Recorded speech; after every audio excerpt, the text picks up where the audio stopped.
Thrill Soda hired a marketing company to help them promote their brand against Yummy Cola.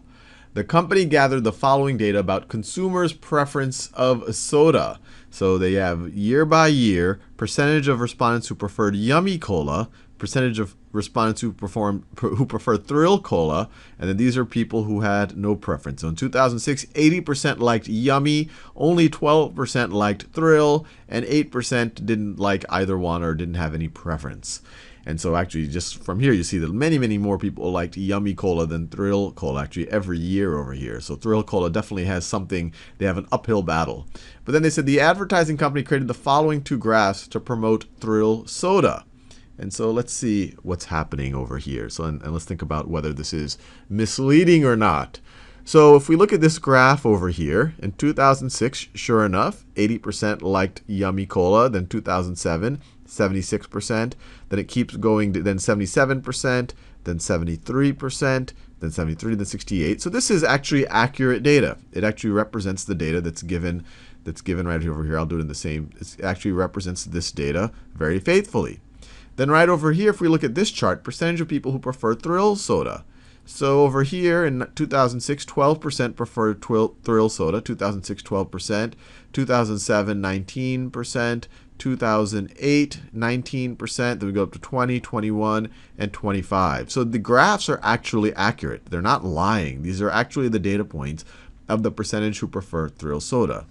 Now what's misleading is if someone were to just look at these two graphs without actually looking at the scales over here, they'll see two things. They'll say, oh, look, you see a declining trend, and that's what line graphs are good for seeing trends. They say, look, I see a declining trend in the percentage of people who prefer Yummy Cola, and I see this increasing trend in the percentage of people who prefer Thrill Cola. And that's true. You have a declining trend here, and you have an increasing trend here.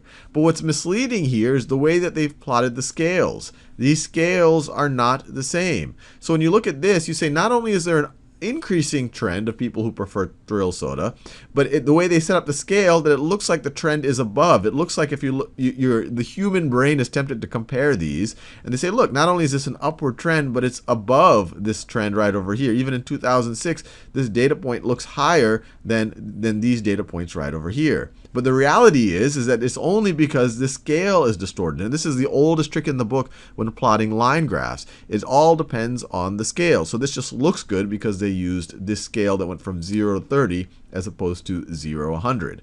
The better thing to do, or the more genuine thing to do, or the more honest thing to do would have actually been to plot them on the same graph. Although if they did that, that wouldn't have painted a very good picture for Thrill Soda. So if we plotted it on the same graph, Thrill Soda, let's try that out. So in 2006, 12, and actually this is even worse. You actually wouldn't even be able to plot Thrill Soda on this graph because they started this graph right over here at 50%. They didn't even start it at 0%. So you actually would not even be able to plot Thrill Soda on this graph. If you did, you would have to extend this graph all the way down. So you would have to extend this graph all the way down to, so this would have to be 40, this would be 30, this would be 20%, this would be 10%, and then or down all the way over here would be 0%, and then the Thrill Soda graph would be all the way down here. So it was like 12%, and it goes all the way up to like 25%. So the Thrill Soda, so it would have looked something like this. The graph would have looked something like this, which is nowhere near. If you plotted these on the same on the same scale, on the same graph, then it would have still been pretty obvious that a lot more people, even though the trend is downward, a lot more people prefer Yummy Cola to Thrill Cola.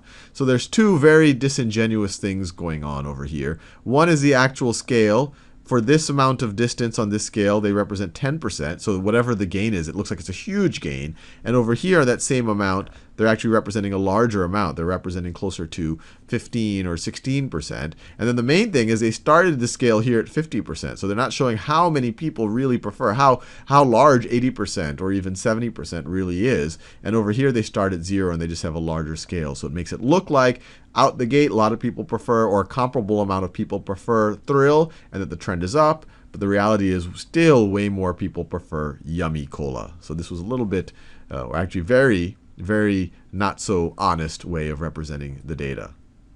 Or I guess you'd say they're misrepresenting the data.